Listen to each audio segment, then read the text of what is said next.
Yes, guys, welcome back to another episode of the Ghostoul Podcast. Another awesome guest for you in the middle of December. Yes, it's nearly Christmas, but we're not here to talk about Christmas. We're here to talk about ghostly stuff. And what a great lady we have on the show today. We have Michele from Michelle's Spooky Stories. Hello. Whoop, whoop. Hello, Thank you Michele. for having me. How are you? I'm good. I'm excited to be here. Awesome. Yeah, it's possibly terrified. Who knows? It's what? Possibly terrified. Who knows? Don't bite your nails. It's not good for them.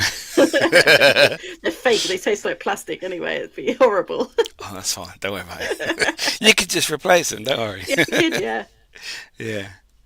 So, how have you been? Hope you're well. Yeah, not bad. Life is good. Yeah, life's going all right. Yeah, I've been very tired because December, I'm doing that whole thing where I'm trying to get as many things done before so I can have a nice rest over Christmas. So I've been blowing the candle at both ends is what they say. Yeah, not blowing the candle. Yeah, just go out. Yeah, just go, give up.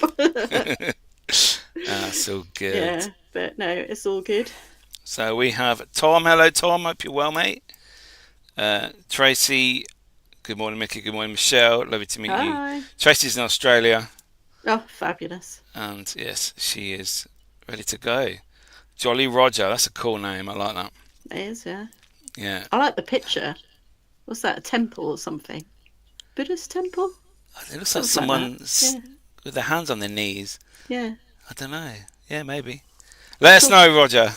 What's your picture of? Also, with this new thing that StreamYard are doing, you can have it portrait mode or like horizontal mode on the podcast. It's very strange. I tried it first time last week, and it seemed to work very well with the phone, the portrait mode. So let us know what mode you're watching on, because I just want to see if it's worth carrying on with it or not. So I imagine, that's probably better on your phone, isn't it? Because usually on your mobile, you have to then turn it sideways to watch anything decent on YouTube. Yeah, I've got a preview on my screen. It's like that big, and the screen is just cut in half, and there's me and you. So if I move slightly, I'm not even in it. So it's very strange. But if people like it, then we'll obviously carry on with it. Yeah. So good. Just random. It's C&D. Oh, okay. Hello. C&D, you're hiding. Great to join us again. So, Michele, if we could go back and just let us know, for the people that maybe don't know who you are, could you just give us a little run through of what you do, and that would be awesome. Yeah. So, my name's Shell, or Michele, whichever one. Shell, my family always used to call me Shell. They used to say I'm more of a Shell than a Michele. So whenever it's that typical thing of getting called Michele and you know you're in trouble. Full name. But yeah, like so I have a podcast called Michelle's Spooky Stories. We are a year and a month old. I literally started on Halloween last year. Oh, cool. So that was very exciting. We seem to be doing pretty well. It's definitely going up rather than, crashing down, which is always good. Yeah. So I really enjoy that. We started off telling a mixture of like stories that I wrote and stories that about legends and ghost stories that people would know about, like the Black-Eyed Children, things like that. So we started doing it that, and then I started interviewing people. And now I basically interview people because how I've developed myself and what I think is important is now that we kind of tell stories in what I always say is like every haunting has a heartbeat. So that's whether the person telling the story or whether it's about the spirit itself that we're actually discussing. And I find a lot can come from ghost stories or people's personal experiences. And it's not always like what you think. It's not always like, oh God, that's terrifying. sometimes it's, we've discussed things like mental health, we've discussed people passing and the effects of people passing. So it kind of takes a little bit of a different stance on it. But I just hope it helps people, really. That's the kind of main thing behind it, is that people get to tell their stories. That story hopefully impacts somebody, helps somebody. And yeah, so that's the podcast. I've written a book, which was it's based around my sort of interactions with spirit growing up and my family and our sort of Celtic background. Yeah. But it's based in like 1970s in the Scottish Highlands. So it's got a bit of a twist to it. It's not my full biography or anything. It's kind of based around certain things, but indulged quite a bit. So yeah, and I'm a developing medium and a paranormal investigator and a witch. All roll into one. Yeah, they kind of come hand in hand, I think. I bet you're busy the weekend. Yeah, definitely busy at Halloween, I can tell you that much. Yeah. So before we start, what did you do on Halloween? Anything exciting? I didn't actually. Do you know what? I had a takeaway. Why watched a film, and that was it. I think I was all Halloweened out by then, because I'd done so many things for the podcast episode for the Halloween specials and stuff that I was just like, no, I'm having a break. I'm just going to enjoy the day. That's the thing, though. You get so prepared, and you film in advance to get all these shows out, investigations out for Halloween, and I hardly ever do anything on Halloween. No, I don't. Absolutely nothing. I just sit and watch films, like say horror films, have some food. It's just a normal day because you've worked so hard the few months before that. Yeah. Just to get everything ready. Yeah, I would like to do something next year. Yeah, have a breather. I'd like to do something special for the local community, do something a bit spooky, hold a investigation or a seance or something really weird. Yeah. But we'll see. Or ghost walk. Yeah, I would love to do that. I love a ghost walk. I went to Whitby recently and went on the ghost walk there. It was amazing. Oh, but that's good. Yeah, he's so good, the guy that does it. He was just so knowledgeable, but also funny, but in a dry sense of humour, cringy type of funny. Where'd you go on that? Which parts of Whitby? You start at the Royal. I think he does two different ones. Okay. But the one we went on, you started at the Royal Hotel, which was quite handy because we were staying there. So we literally just hopped the road, and then he took us down, sort of to Dracula's Bench, and then you kind of went down to the Dutch House. I don't know if you know about the Dutch House. No. It's a beautiful building, but basically the guy had spent so much money on this building because he thought that all the houses around there could possibly be in that same style. So he lost a load of money, and then he ended up jumping out of the window. Nice. And then there was a girl further down in the house that I think she got trapped in the house when it was on fire or something. So you apparently see her ghost running up the street in flames. Wow. And people smell like burning and stuff. I walked up and down there a few times while I was staying there and didn't really smell anything. I was a bit I was like, come on. Nothing happened. I was very disappointed. Yeah. And then we kind of walk around a bit, go up to near where the museum is, and they talk about the Hand of Glory. They talk about how a Hand of Glory was found in one of the pubs down there. They won't tell you which pub because there's two pubs. So you have to go and find out yourself, apparently. And then we kind of went round, and there was a story about cats or something. You don't see any cats in Whitby. It was really he called them mongooses or something really random. And as we were walking, I was like, there's literally a cat. There's a cat at the window. There's a cat. I was like, what are you talking about? He lied. Yeah, I was like, there's literally a cat. He's like, there's not a cat, it's a mongoose. So I was like, that's definitely a cat. But that was quite entertaining. And we kind of walk around, do a loop, and then come back past the old cinema they've got there, and then ruins of a house, and where Bram Stoker wrote Dracula. He shows you that hotel. Cool. Which is round the corner from the Royal Hotel, but it's in the Royal Crescent. That's what they called it. Yeah, so it was quite entertaining. It lasts about an hour. You walk pretty far in that hour. Yeah. I was knackered by the end of it. You don't I go was to like, I just need to sit down. You don't go to the Abbey then? No, I did go to the Abbey and walked around the graveyard. Yeah. That looks cool up there. It's amazing. Like the graves, because of the sea air and stuff, they literally look like honeycomb. So like when you start to put the honeycomb in and it does that bubbly thing, because they're all made of sandstone, so it literally goes away and looks like all the salt that. from the sea and the wind. Yeah, but it's rain. really interesting. It was a bit sad though, because of obviously what happened to that couple just before we kind of went. Oh yes, So that was all kind of there, but that was a bit sad, as it would be. But the rest of it is so interesting. Just the history behind it. The history behind the whole place is amazing, really. Yeah, it's an awesome place. I want to go back, but it's like a 4-hour drive for me, so it's not the closest, really. Yeah, we took a 2-hour. Well, I took a 2-hour train. My friend was coming from Norwich, so that took her to get to York, like 4 hours, I think, and then we spent 2 hours on a bus from York to Whitby. Yeah, which was quite nice because it went around all the, places that you could have a look and be like, oh, this is a nice place. yeah, some nice places up that way. Definitely, very nice, very nice. Highly recommended. Yes. Evening, Nando. Hope you're good. Love that picture. Santa on the toilet, yeah. Yeah. Very Just good. Nando for that. Tim, hi, Miki, Michelle, and Tracy. Hello. So let's go back to the beginning. What sparked your interest in the paranormal in the first place?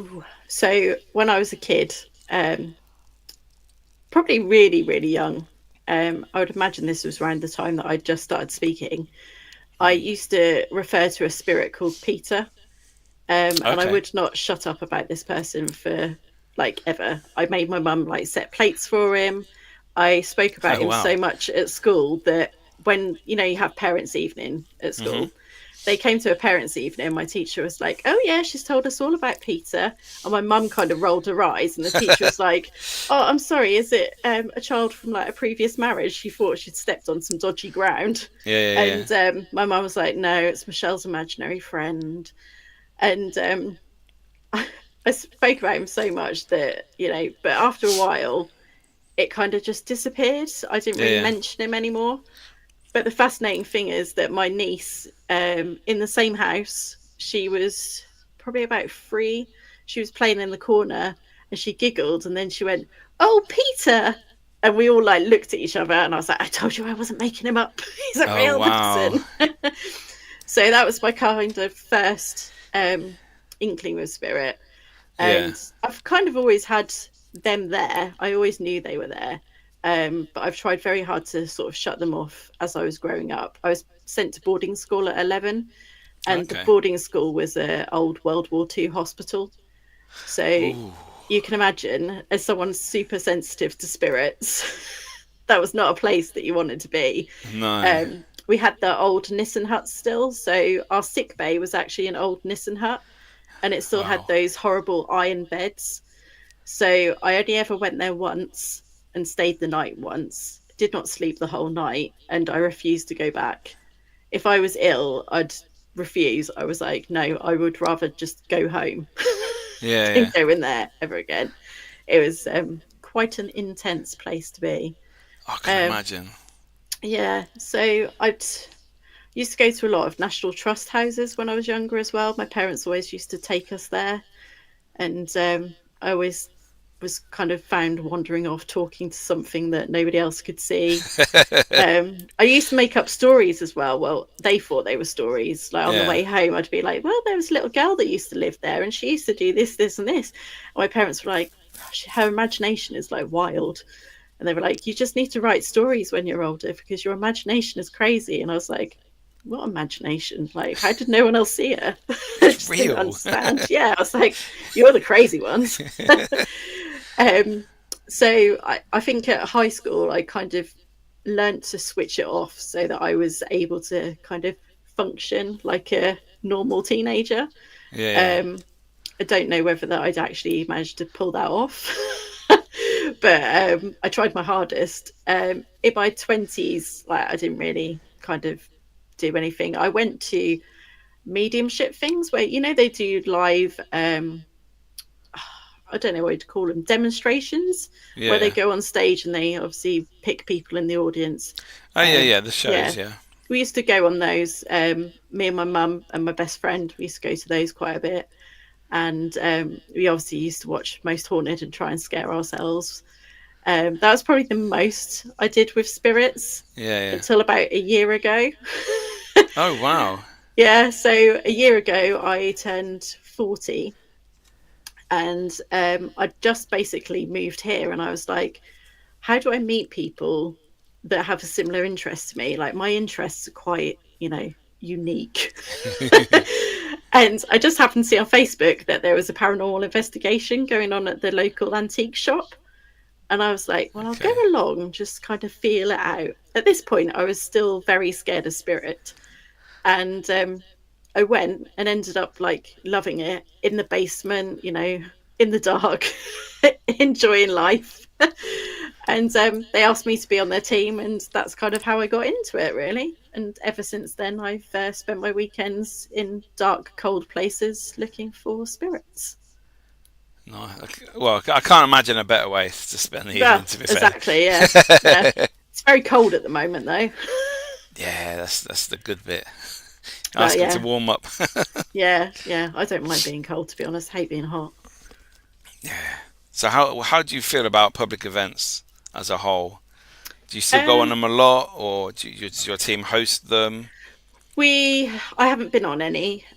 We've Okay. done a couple where, because we do it for charity when we do it. So Okay. Yeah. it's always at the same place, like the antique place. And we do it for like the MS Society or the lifeboat.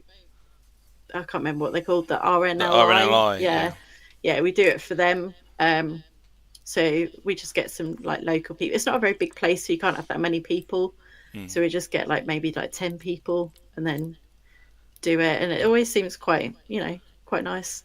I'm always like, don't really want to like talk because I'm very like reserved in person. I like to Yeah. suss people out before I talk, but obviously in that environment, you can't really just be like, here's a K2, just go stand over there and see what happens. Yeah. You have to kind of explain a bit of what's going on. Um, Yeah. but yeah, I've always found them all right. I haven't been to any other ones, so I can't really Oh, comment on okay. that. Oh, okay. I wouldn't mind going just to see because I'm quite nosy, but I just like, Spy on the other teams, see how they're doing it. yeah. I mean, we've collaborated with a few teams, like big venues, because Yeah. they're obviously expensive. So you Mm. have to get a whole bunch of you to be able to make it viable for people. And that's always been quite fun. Yeah. I find that obviously when you go in public events, sometimes it's the only way you can actually, like you say, the only way you can actually go to a venue because of the sheer expense of it. It's You're so paying expensive. thousands that you have to go on a public event, and there's lots of people there, and it's sort of, your evidence isn't credible because there's too many people talking. There's people laughing in another group. You can hear them shutting doors, and Yeah. it's just but at least I've been there. Yeah. Um, that's what I find on public events. I mean, what I like more about public events is actually just meeting people on there Yeah. and Yeah. networking, getting to know people, maybe meeting people I've only known online. Yeah. Um, Yeah. That's the good bit about it. for me, Yeah. that I don't go there thinking, I'm going to capture some evidence because you're not really. I don't think No. No. personally. No. We had that recently. We did Jedburgh Castle, and there was so many of us that I could just like hear everything. And I was like, I can't focus on anything or do anything because all I can hear is people. I was like, I couldn't hear the dead if they even tried to speak to me. They could Yeah, shout at me and I wouldn't be able to hear them. I was like, so I'm just going to enjoy the fact that I'm here and it's a nice old castle and just have a look at the displays that they've got and talk to people. how did you find it? I've always wanted to go there. I've heard it's Yeah, very, very yeah, active. it has got a vibe, definitely. I mean, when I first went in, the woman who was there, she kind of took us around and showed us the male cells, which is Yeah. meant to be like the worst ones. And they are really old cells. I mean, like proper iron doors, walls, really old floor, and everything. And we walked up the staircases. I was more worried about like dying from going up the staircases because they were so old. I was like, if these fall through, I'm gone. I will now be a ghost in this place. Yeah. We walked upstairs and there's a certain cell there. I think it's like cell 18 or something. It might not be that number, but that just rings a bell. And we kind of went down there and I was like, yeah, there's a really like heavy vibe going on here. And just as we were leaving, there was only her, me, and this other girl. And I turned, and in the corner of my eye, I saw a man outside the cell, and he was like looking at us, and I was like, oh my God. You just know that pit in your stomach where you're just like, that is a bad dude, and you need to get away from him. I was like, this is going to be interesting.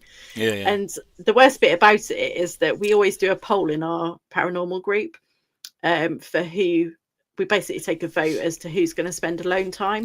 Yeah. And lucky me had got let's spend alone time in cell 18. But because there was so much noise going around, I couldn't actually get to do the lone vigil, which I was quite pleased about. However, I did go sit in there with somebody else in the dark for a while, and you could literally feel like somebody was surrounding you and like it was really heavy. Yeah. But yeah, it was really interesting because that was, they had their Halloween decorations and they had this one thing that was like a, you know, Frankenstein when he's got all the machines going off and making the monster type thing. It was a bit of a display like that, and it was motion censored.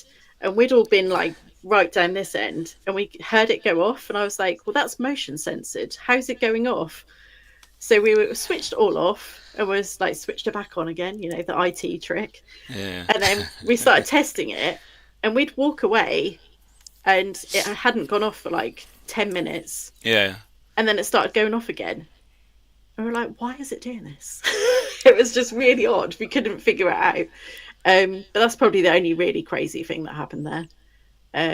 I think if there were a smaller amount of us, it would have been very different vibe. But because there were so many, it sort of spoils it, doesn't it? Yeah.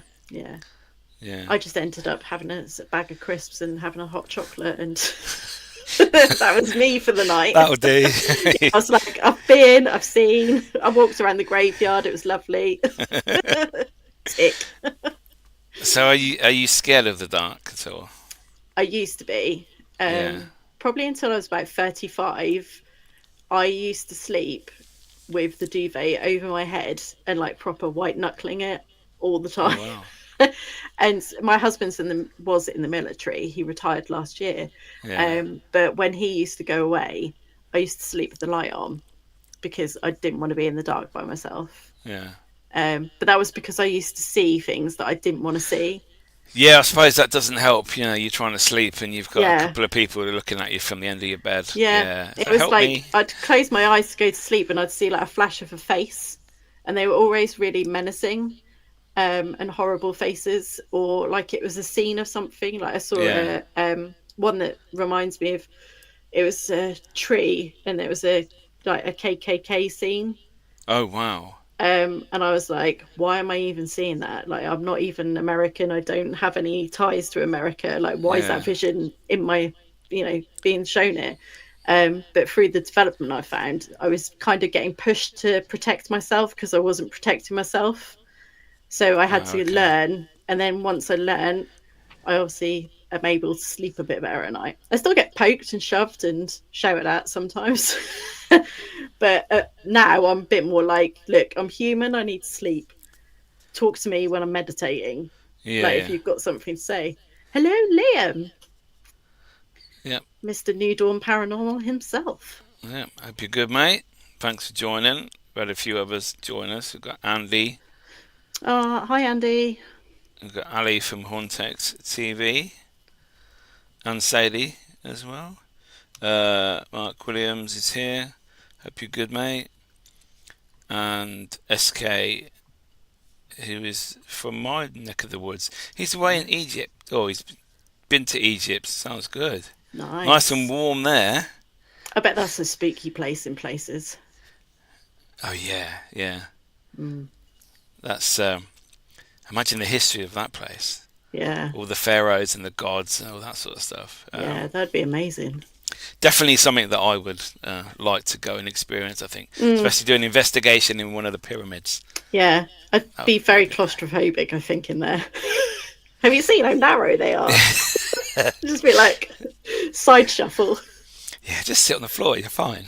Yeah, I probably would. I'd be like, just leave me here. Come back for me when you're finished.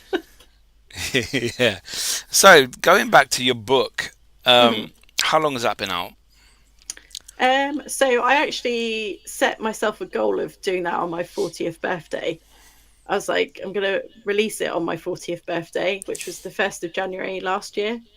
No, this Okay. year. This year. This year, yeah, We haven't got to the next year yet. yeah. Yeah, so it was 1st of January this year that I released it. And I think it took me about a month to write it and put it all together.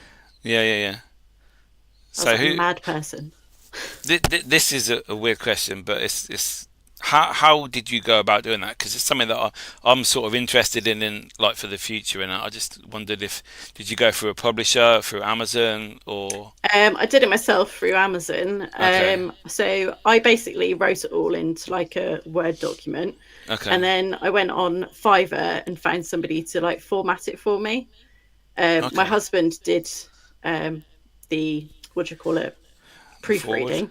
Oh, okay, Yeah, yeah. proofreading of it because I am not the best at English. I can hardly form sentences sometimes. So he did all of that for me. I used the guy on Fiverr to format it. Yeah, I yeah. used somebody different to do the book cover.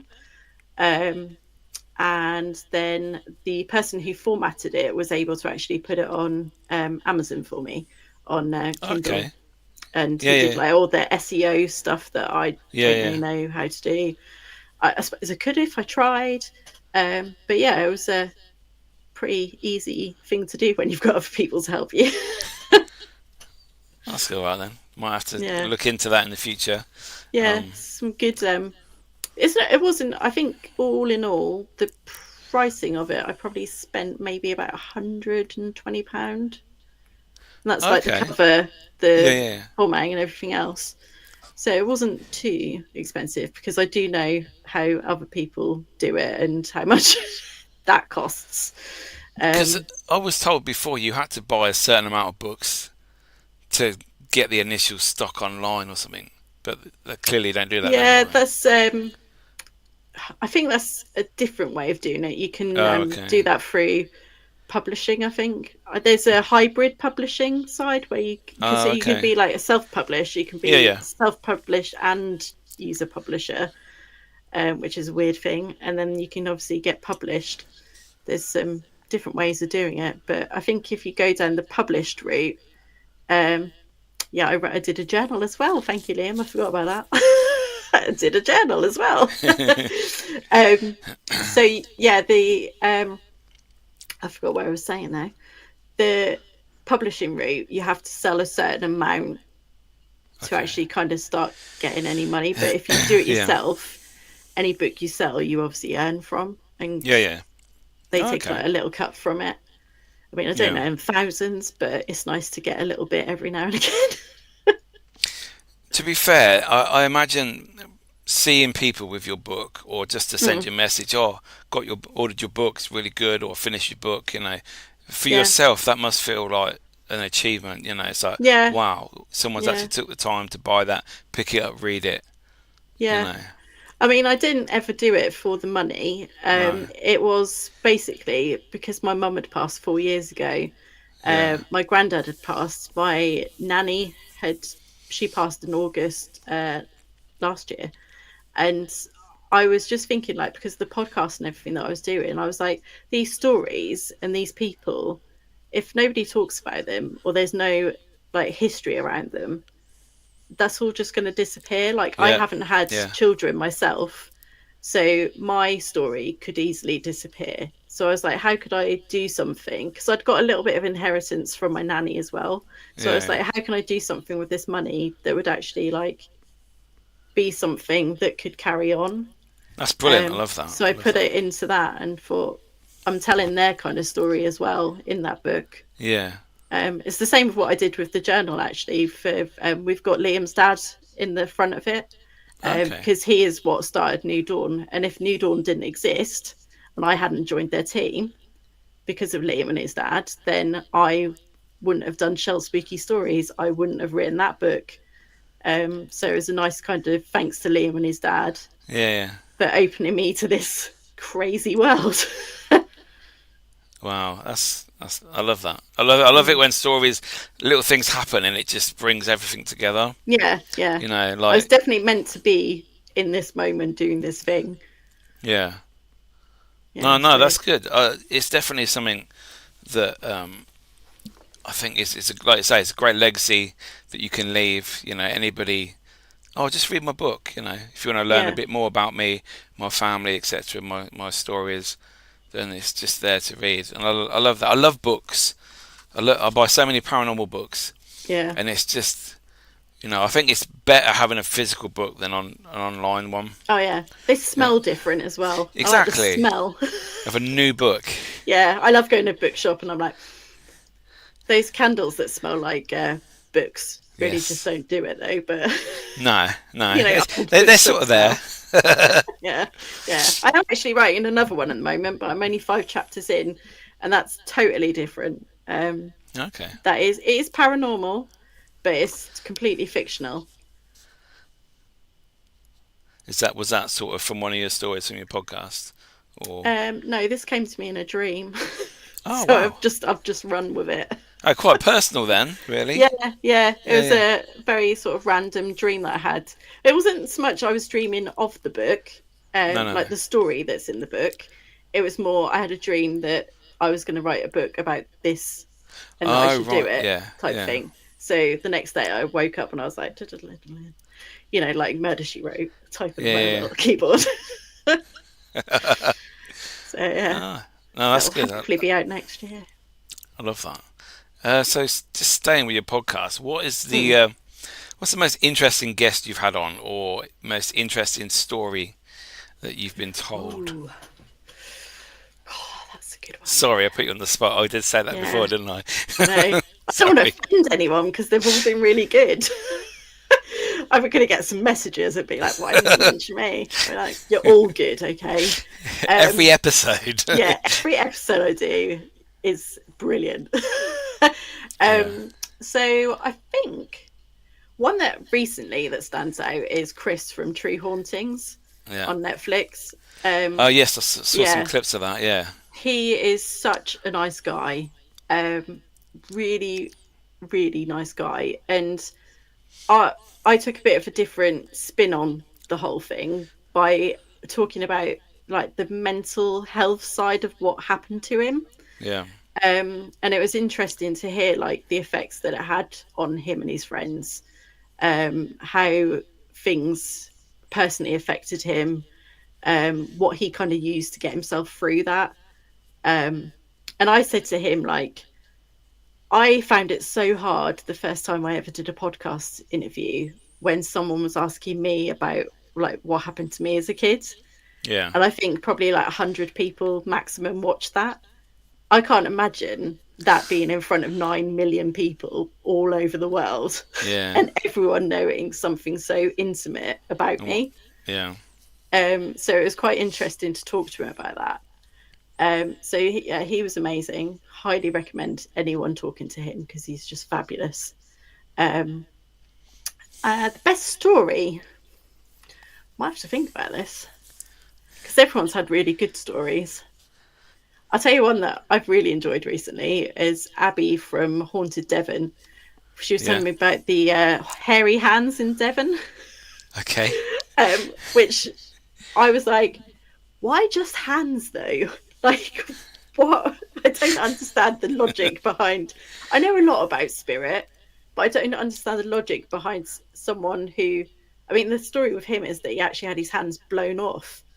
So why hairy hands. Like, if he had his hands blown off, surely there wouldn't be any hands to actually haunt the location. But it wasn't just the hands walking around like thing, no?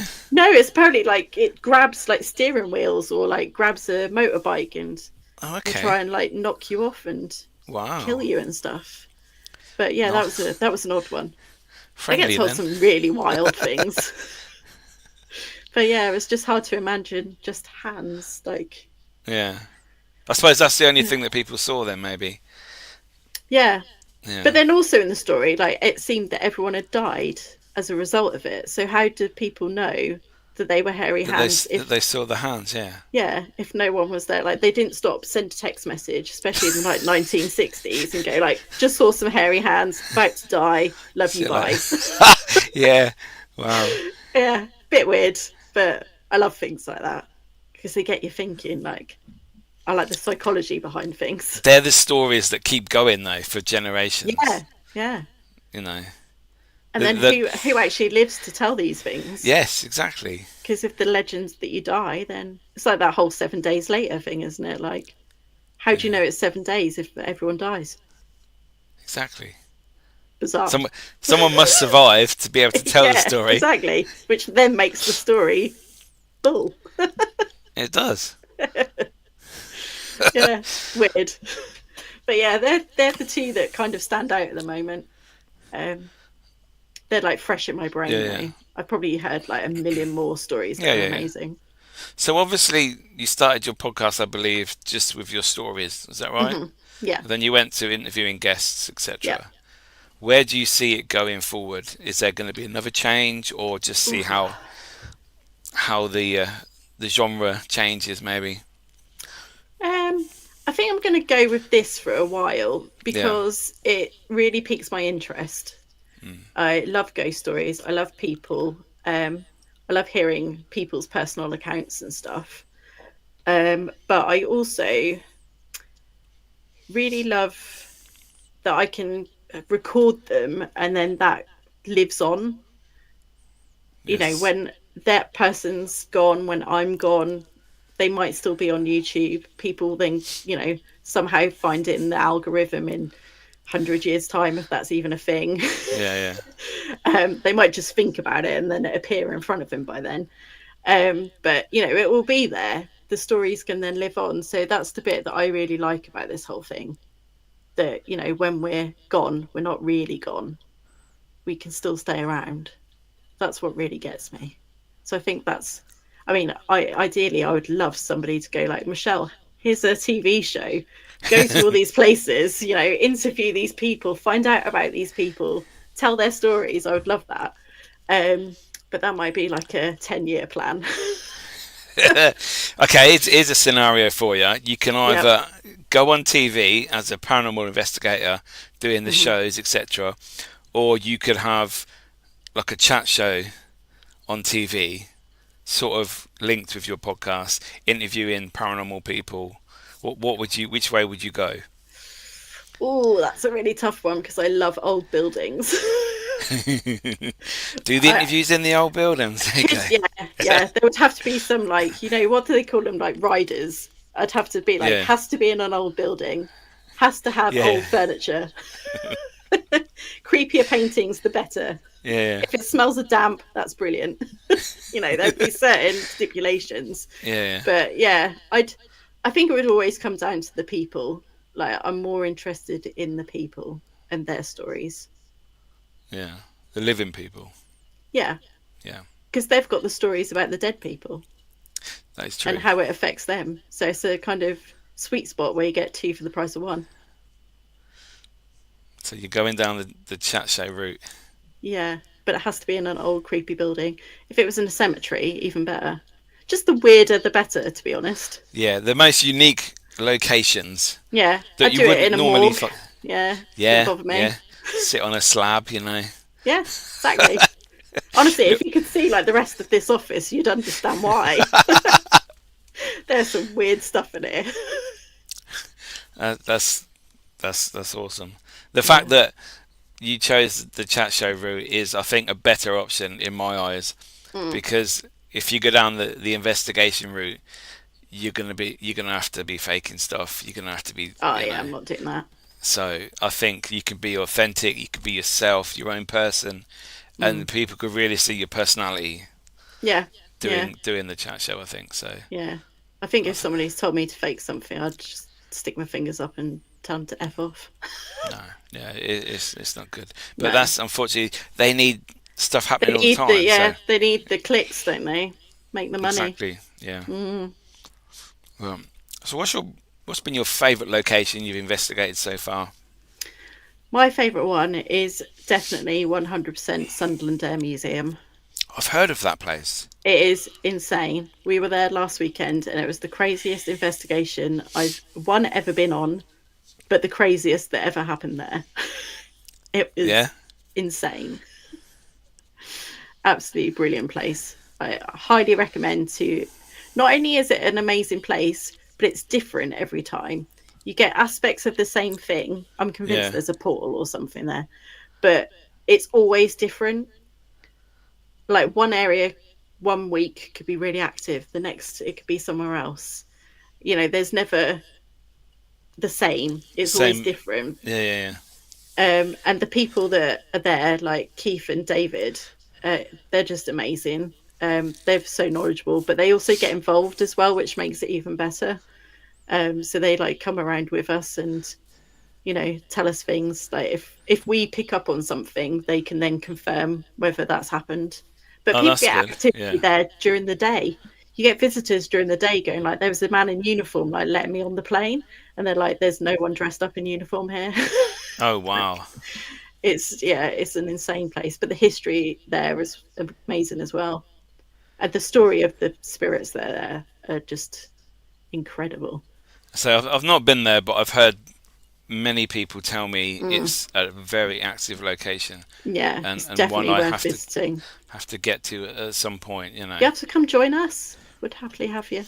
Yeah, yeah. Why not have a day trip out, Liam, weekend sort it trip? out if you're still watching.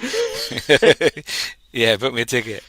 Yeah, yeah. um, It's honestly an amazing place. yeah, Incredible. I love places like that. You got the history. You got some places just look right, don't they? Mm, yeah, And it's just like everything just fits together, and it's like wow, this place is mm, one of the best. Um, yeah. And that place is so cold. Like I don't know oh, is how. it? It is seriously the coldest place on earth. It's like an icicle. I reckon the North Pole isn't that cold. It's that Take cold. take your hat with you. Yeah, hat, coat. I mean, Sarah, she had a bloody hot water bottle with her under her Oh thingy the wow, other yeah, weekend. Yeah, it's a good idea. That I've never done yeah. that. I was like, it's a bit extreme, but at 1 o'clock in the morning, I was like, can I have your hot water bottle, You please? can borrow Yeah, it. yeah. That's a very good thinking, strategic. Yeah. But Yeah. yeah, that's the best. So I've I've been watching some other bits that you've done, and you Mm, mentioned that you went to the Old Nick Theatre yeah. in Gainsborough. I've actually been there myself. Hmm. Very good location. I just Yeah. wondered what you thought of it, how your night went there.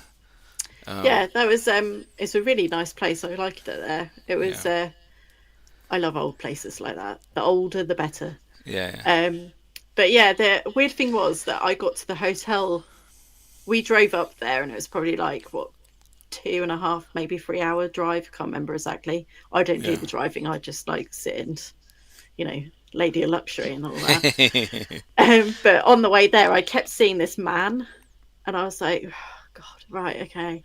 So when I got to the hotel, I sat and like drew the man, Yeah. and I'd also written down that Liam was going to have hands around his throat. Okay. These are nice little things that I get before we go on investigations, and I'm like, Just to right, cheer you okay, up a bit. yeah, looking forward to tonight.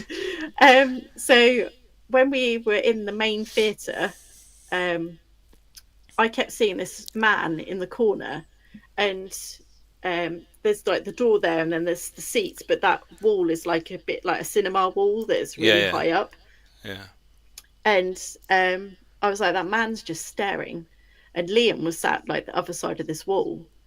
And I was like, right, so what's happening here? And I was kind of like focusing on it. Everyone else was like cracking on with the investigation, and someone had been taking pictures of that area. And when we Yeah. looked back, you could see this hand going over and towards Liam. Like it's an actual hand just coming in the Yeah. picture, like towards him. And where that hand comes from is probably about like 5, maybe 6 feet up. So Oh wow. So it's no coming from above. explanation. Yeah, it was kind of Yeah. like right above that wall, Yeah. like coming in. And then later on in a cell, he actually got choked, so had to leave. So Oh that was wow. interesting. I was still looking for this man, hadn't seen him the whole night that I'd drawn. And just at the end of the night, we went into the little bit where the constable, or the whatever you'd call him, would his like His living office. room area was. Yeah. And we were like looking around, and I was looking for all these old prisoner pictures, thinking obviously I'd drawn a prisoner. And Sarah went, Michelle, come here. So I went through, and she'd actually showed me on the mantelpiece the sergeant in his, or constable in his uniform. Okay. And it was exactly him with the comb over, the moustache, the eyes, the Oh wow. uniform. And I was like, okay, that's pretty spot on. So that was a bit weird. But yeah, the whole night it was really good. I really enjoyed it. I crossed the spirit over there, which you're not meant to apparently do there. Don't do that. There'd be no one to talk to. Well, she was lost. There were plenty of people to still talk to, but she needed help. She told us her story, and her story was completely. She was basically framed and accused for something that wasn't her fault, and she was obviously sentenced for it. So we ended up her like expressing her true story. Yeah. And then I reunited her with her family, and she went on her merry way. But while I was doing it, I had my eyes closed, and the torch was going in and out. And then the minute I crossed her over, the torch just came on and stayed on. Oh wow. So it was a really nice like feeling. Everyone felt really nice afterwards. Positive atmosphere. Hmm. SK says, Michelle, how long were you in there? In the old Nick. I presume so. Yeah.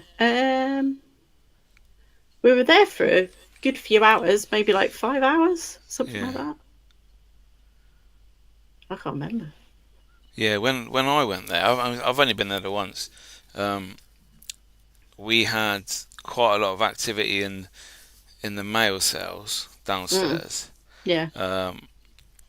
And also in the theatre, not in my group, but the group just before that was in there, they had one of the seats come down. Oh, right, yeah. It yeah, came they're down like cinema seats, aren't they? Yes, yeah, it came down, stayed there for a little bit, and then slowly went back up like that.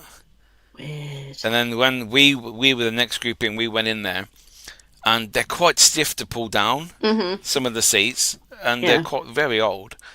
And it's like, there's no way, you know. I had like a locked off camera there, just sitting there on there for the hour and a half, 2 hours that we were in the theatre. Yeah. It didn't do nothing though, obviously, there's cameras on it, but I felt more weird in the female cells than I did the male cells when I was there. Were they the ones round the back downstairs? Yeah. With why, with the two lady mannequins, like dressed as like prostitutes or whatever they were. Yeah. On the prison, on the beds. Yeah. Yeah, I felt weirder in there than because the two cells on the male side both had hangings in, didn't they? Yes. Yeah. Yeah. So I felt all right in them. I worked out how they managed to do it through our investigation, which is quite horrible. But how they hung themselves? Yeah, that's kind of the things that you get sort of informed of on these things, which isn't nice, but it's obviously it is what it is. Yeah, that was quite interesting. But I think the male one, I didn't feel like threatened or anything while I was in there. No. I felt sad more than anything, which is interesting. Yeah, even horrible people they have feelings, so at some point they're going to feel down, they're going to feel scared. Yeah. And I suppose from time to time we do pick up on Yeah. their emotions. I think that's what a lot of people should remember sometimes in the paranormal field, is that they were people once. Yeah, don't shout at them, abuse them. Yeah. I mean, I shouted at one Saturday, but that's because he'd entered someone's body uninvited. Okay, tell us about that. Come on, Yeah. You can't say that now and not elaborate on it. No, we were on. They have a big bus that's from like Blackpool, and we'd been on there for a little while. Loads of things had been happening during the night on there, and the boys had all gone up one end, and we were kind of at the other end. And Right. Keith, who runs the place, was taking pictures, and he just happened to flash it onto Mike's face. And I went, "What is wrong with Mike?" Because he didn't look like Mike. Yeah. So obviously we then started like asking him to like go, Mike, because he was ignoring us. So I said, "Get him off the bus, like immediately." We were started walking him to get him out of the building because we were right at the far end, and he stopped at the last tram. It kind of went like a proper dead weight. Yeah. We've got this on film if anyone wants to go check it out on New Dawn Paranormal's TikTok. Oh wow. But we kind of go, Mike, but he wasn't like registering. And then he kind of went, "Who's Mike?" And it wasn't Mike. Like, you can tell your mate, can't you, when in these situations. And I was like, "Oh, here we bloody go." So Liam was kind of like holding him up or making sure he like didn't collapse or anything. Yeah. And I was kind of stood to one side, and our poor friend Liam from the Spooky Shed, first paranormal investigation, and this craziness happens. He's got his body cam on, filming it all, just stood there thinking, are they joking, or like, is this serious? I don't really know what to do. So I started doing the whole, like, you don't have permission to be in his body, get out of his body. Mike, think of your dad, bring your dad forward. Trying to bring him round. And then Liam said something like, do I know who you are? And Mike gave him like a shh, which is so sinister. Wow. And then Liam was like nervous, laughed, because he was like, I don't really know what to do. And then Mike turned around to me and looked at me in such a dirty, horrible, sinister way, which is awful when that's your mate. And I just went, don't you look at me like that. And then he started like just acting a bit weird, and I was like, look, just drag his ass out of here, because we're not going to get anywhere. Just, he needs to be away from this place.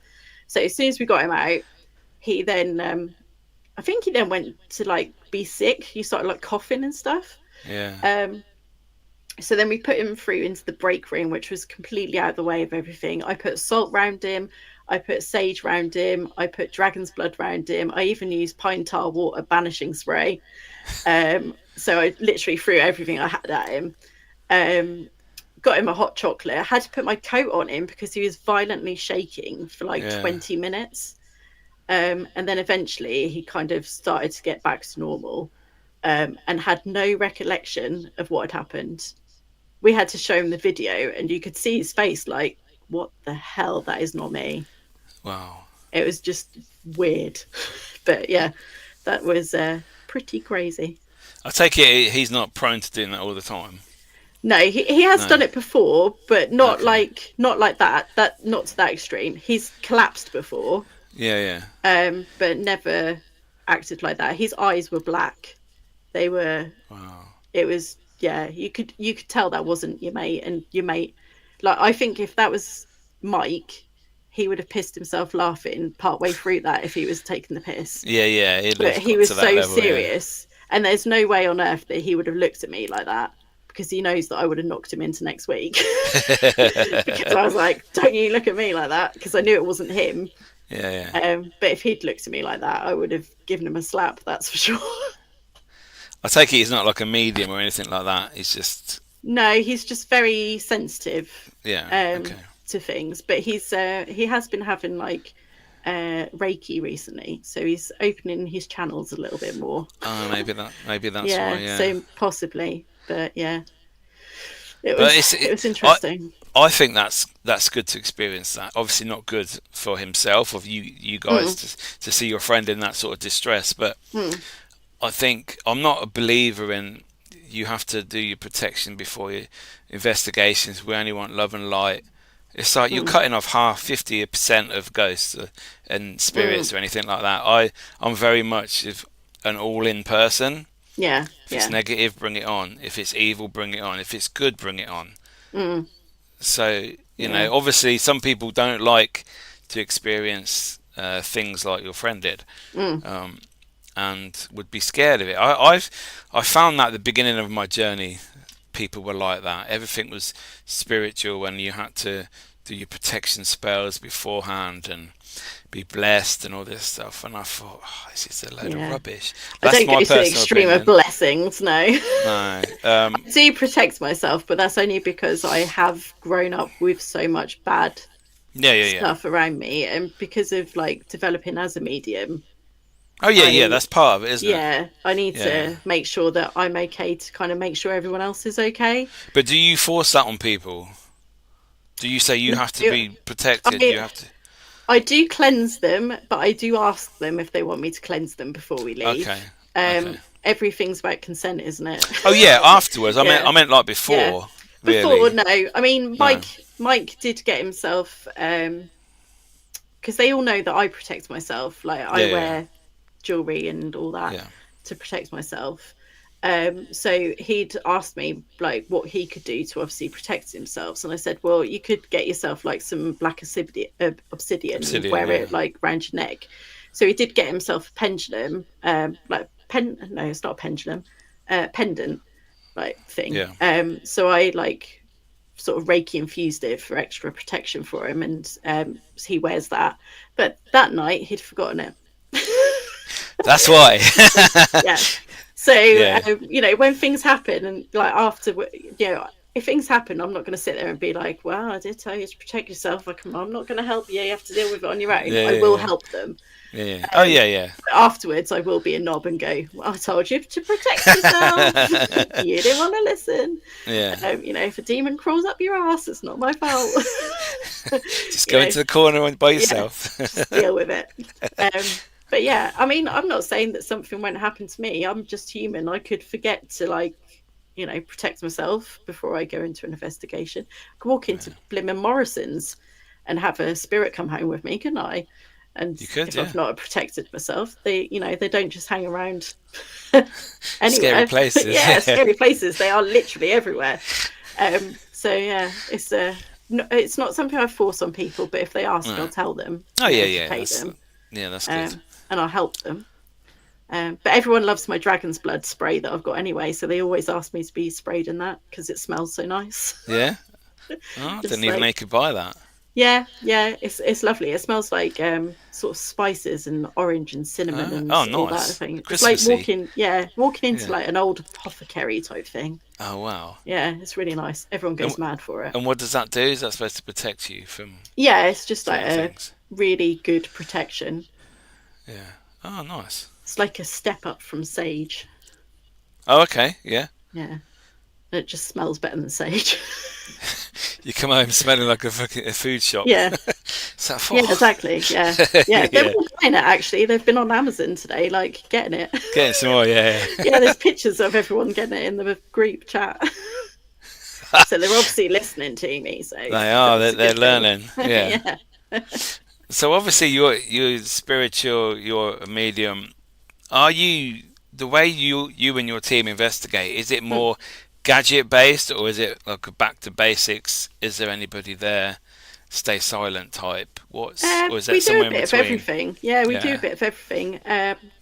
Like I made these, like I got an old like a blank card deck and put some witchy sigils on them and just wrote a load of yes and no's and then put like stop and don't ask and help and some things. Yeah. Okay. So we were trying that out this weekend, which was quite interesting. We had quite a few sort of decent responses on there, but we tend to have like a few things set up around. We'll try different things. It's just an experiment really. And then if something's really getting us good, like I use pendulum, I'll use sort of mediumship, I'll use REM pods sometimes, dowsing rods.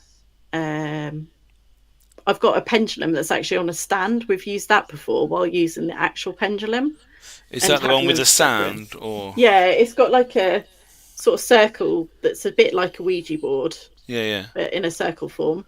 And then it's got like a wooden stand, and you just hook the pendulum so nobody's touching it. yeah, yeah. And then I'll have the pendulum, and we'll separate them and then see whether that one moves. And we've had it move a few times in while mine's been moving. So that's always been quite interesting. Yeah, definitely a Yeah, mix I think of so. things. Yeah, yeah, trying everything. I mean, Mm, sometimes depends on location as well. yeah, To what works best. You can have all the gadgets in the world, and if the spirits don't want to use them, don't want to try and communicate with them, they won't bother. But they yeah, might move a table. They mm, might, use your pendulum. yeah, They might have. They might understand what they are, hmm, especially if they're like old spirits. yeah. I really like the old, sort of older Victorian methods, Yeah, like, scry mirrors and that yeah, kind they're of good. thing. Yeah, Yeah. I like that stuff. The old ways. I think I Some, was just born in a different century, to be honest. yeah, you're not really 40. You're 140. I think I'm like 400, to be honest. Yeah. Things I'm interested in are definitely like 400-year-old. So, guys, any of you in the comments got any questions for Michelle? Please put them up, and I'm sure she'll answer them. Hmm. Um, so, have you ever investigated graveyards or cemeteries? No, I've spent a lot of time in those places. Yeah. I always navigate to a cemetery wherever I am, Yeah.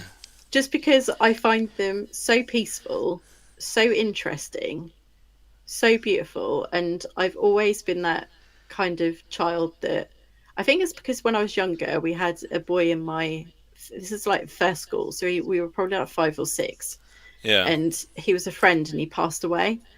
And Oh. we always used to go visit his grave and like talk to him and stuff. Weirdly, I left him a Mars bar because he really liked Mars bars. And we went around the corner. We were the only people in the graveyard. And when we came back, that Mars bar had disappeared. And I've never known where that Mars bar went. But I like to think it was with him in spirit. But I've always found them really peaceful. We always used to like get dragged to them when we were kids, to like relatives' graves and stuff. Yeah. And I've always just been really fascinated by like the tombstones themselves, the artwork that goes in them, the things that people say on them, the pictures that are on them, um, the ages that people passed away and stuff. Yeah. It's just all always interested me. Yeah. There's some of them. I don't like the new ones because obviously I work in a cemetery. Mm, The old headstones, grave markings, they're amazing. yeah, All yeah. the new marble posh ones, they fall apart. They're not very good. Don't The get those people. No, do not get the long curb sets because they're all attached. They're not a whole uh, unit. So any sort of movement, water, weather, couple of mm, years, the ends come off. They're very good at all. no, Don't don't get don't that. get them. No, it's Don't waste your money. no, you don't. Don't spend six grand on it. No, Yeah, just God, they're just so get a expensive, headstone. aren't they? Oh no, it's ridiculous. Yeah. But yeah, some of the old monuments, especially Mm, like the big massive ones, the angels yeah, and the old statues and that. yeah. It's I mean, you can't get them anymore. You're not allowed. no.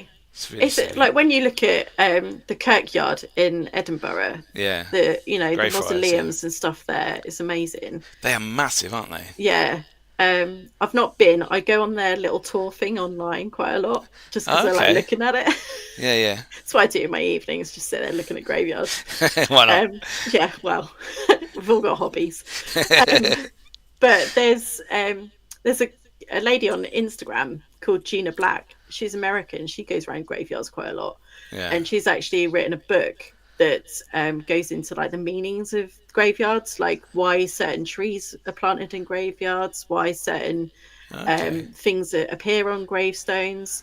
So that's really interesting. Just all of it, symbolism, the old, what are they, the ones that look like massive? are they called obelisks or something like Obelisk. that? The Yeah. thin ones. Yeah, The and they've tall. got like urns on the top or angels and Yeah, yeah. stuff like that. And there's that place in Old Orleans, isn't there? That really old one that's like I'm not loads of sure. different mausoleums. Not mausoleums. Yeah, it's mausoleums. The tombs where families are buried is called mausoleum, isn't it? Mausoleums are normally like a brick structure, and they have like Yeah, shelves, and they open each square plaque. Coffin just goes in, and then it's boarded yeah. up. What am I Uh, thinking of? Where they're like a get family that's crypts. crypts. Yeah, that's the Yeah, yeah, one. yeah. And the coffins Yeah, are just placed inside a room. yeah, Yeah, yeah. There's like a whole it's bunch of them, and they're all different, and that's where they have like their all their witchy things, and the witches go there and do like the candle ceremonies and all the stuff. Love all that. that'd be cool to go, wouldn't it? Yeah, I'd be terrified, I think, there, but that's because I'm 100% convinced that vampires do actually live there. Highgate Vampire, yeah. Yeah, yeah. They've got a vampire blood bar or something over there. It's Have like a wine they? bar, but they call it the vampire blood bar, yeah. Oh wow. And I you bet can they have get in it in like Romania as a well. blood bank, yeah. Yeah. Well, they should have one in Whitby. They do have the Gothic weekend at Halloween, don't They do, they? yeah, yeah. I Yeah. did actually see a bat when I was in Whitby outside our window, and I said, technically, I've seen Dracula. That Yes. counts. Yeah, it does count. Tick the box. yeah, yeah. So what? Unfortunately, I'm still not a vampire, but well, that's a different story for a different day. I don't think I'd want to be a vampire, to be fair. Oh, I would. Yeah, Would you? yeah.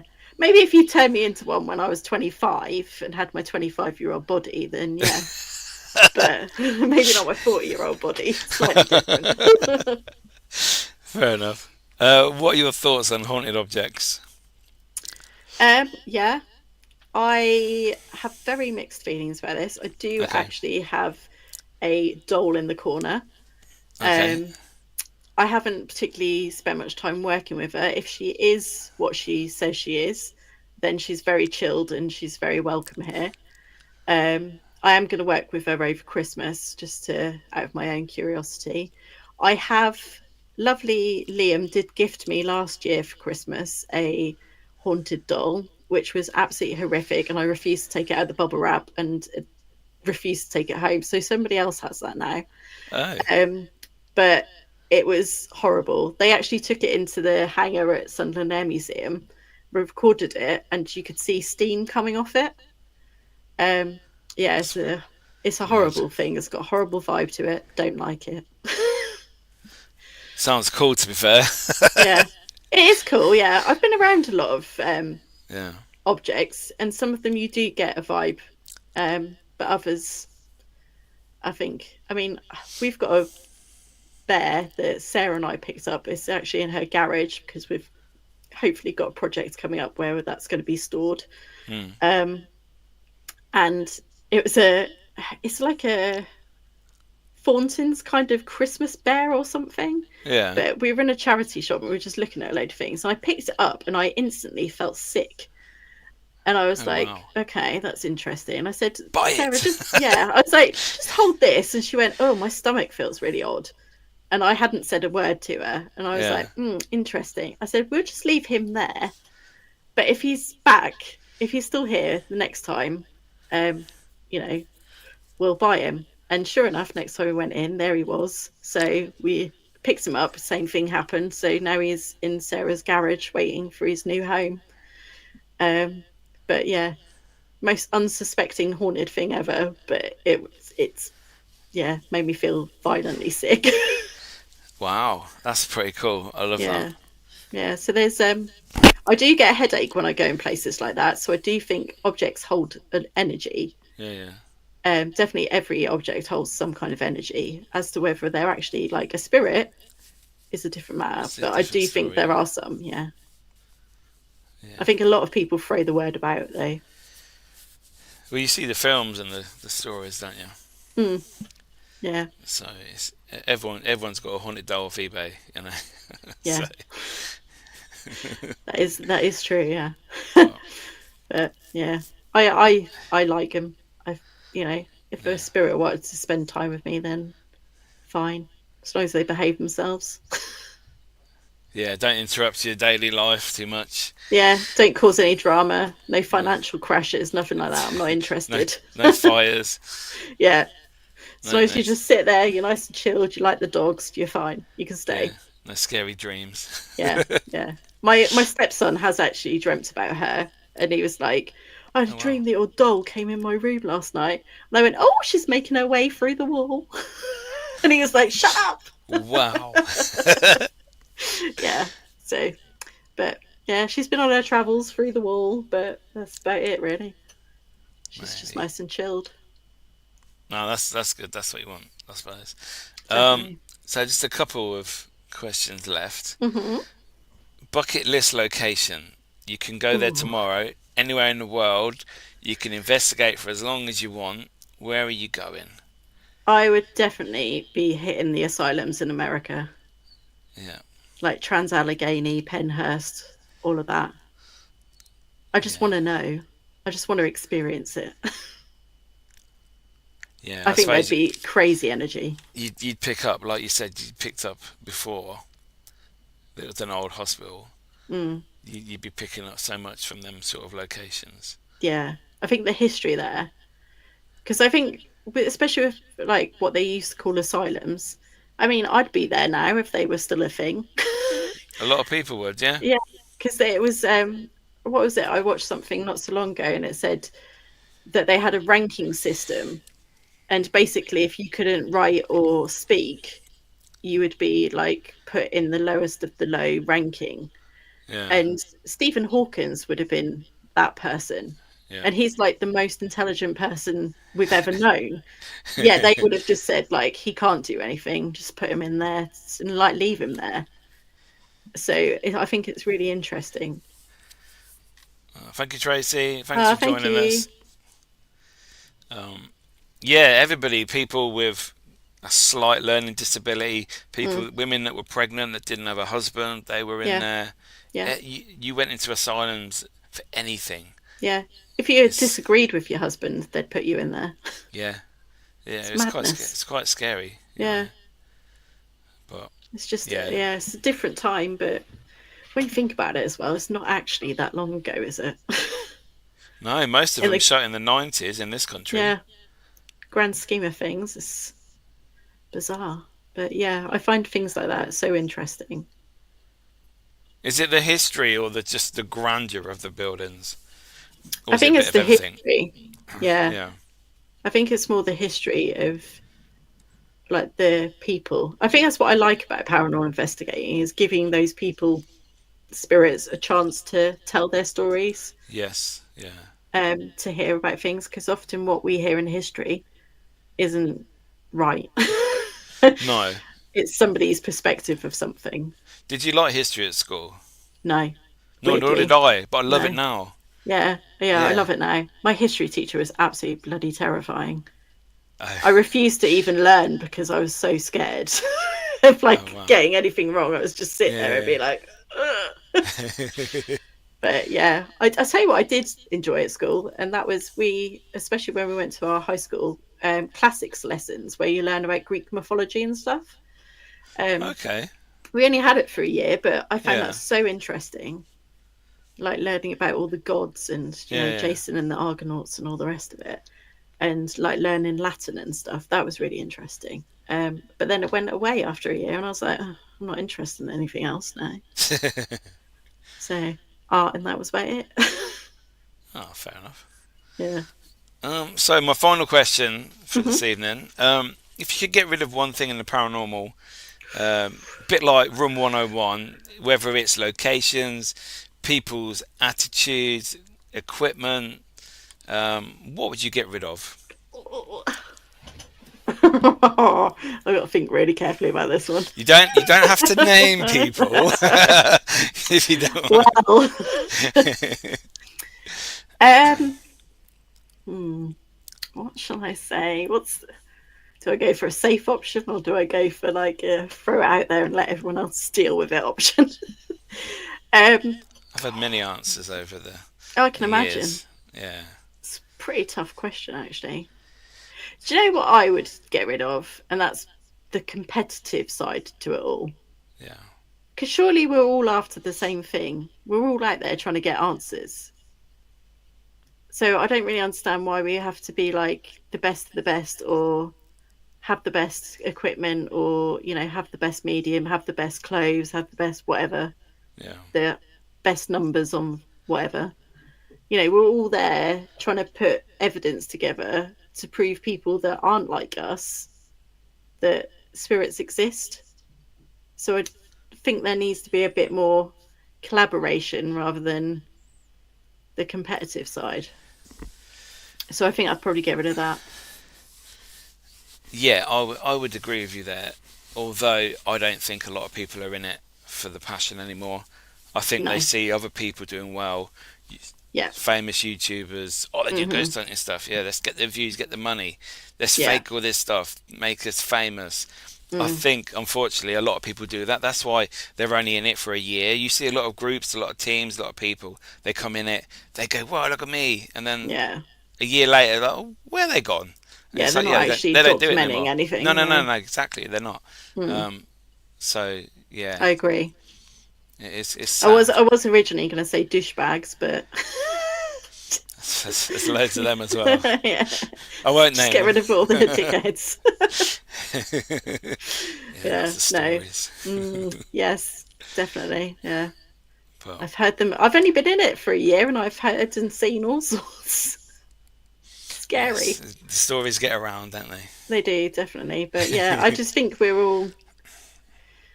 If you're not in it for the right reasons, then maybe you should find something else that's floats your boat and let us all carry on doing what we're doing for the right reasons, maybe. But who am I to talk?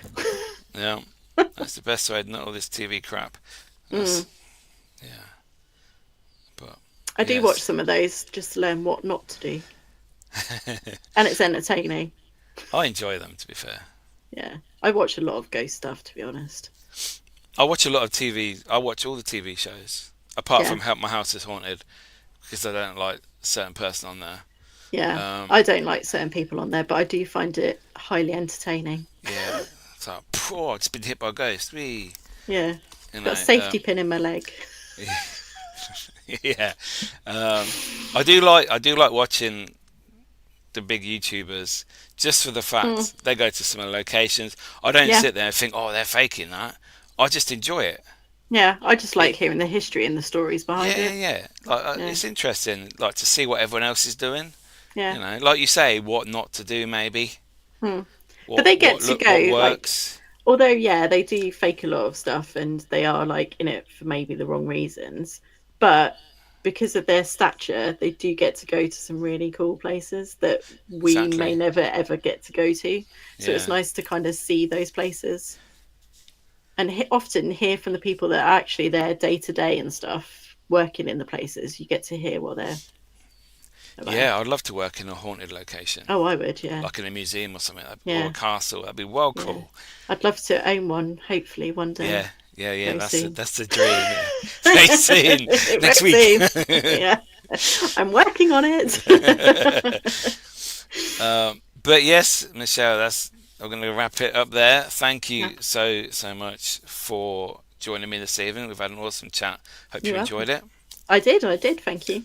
How can people get in contact with you on your socials? So I'm pretty much everywhere as Shell's Spooky Stories. Or you can just follow me, Michele Marie Liddle, on Facebook. There we go, people. You know what to do. That's awesome. Thank you very much, Michelle. No problem. Thank you. See you later. Cheers. So there we go, guys. Wow, what an awesome guest Michelle is. Make sure you go and follow her on all her socials. Go watch the podcast. Go and get her book from Amazon. I'm going to go do that. Hopefully she'll sign it. So yes, guys, thank you so much for watching this evening. Hope you enjoyed it. Let me know in the comments what is your favourite bit. Do you know Michelle? Have you worked with her? Have you seen her podcast? Next week we have John and Neil from Paralytic Activities. That is going to be a big hoot, I believe. So them boys are, they're very funny. So make sure you tune in next week, 7:30 on Tuesday. Also, if you'd like to go and subscribe to my cemetery channel, Cemetery Walks with Miki, go all over the UK, just having a walk round, a tour of cemeteries, nice and chilled, 15-minute maximum. If you enjoy that sort of thing, please go and do that. Means a lot. But yes, guys, thank you so much. I will see you next week.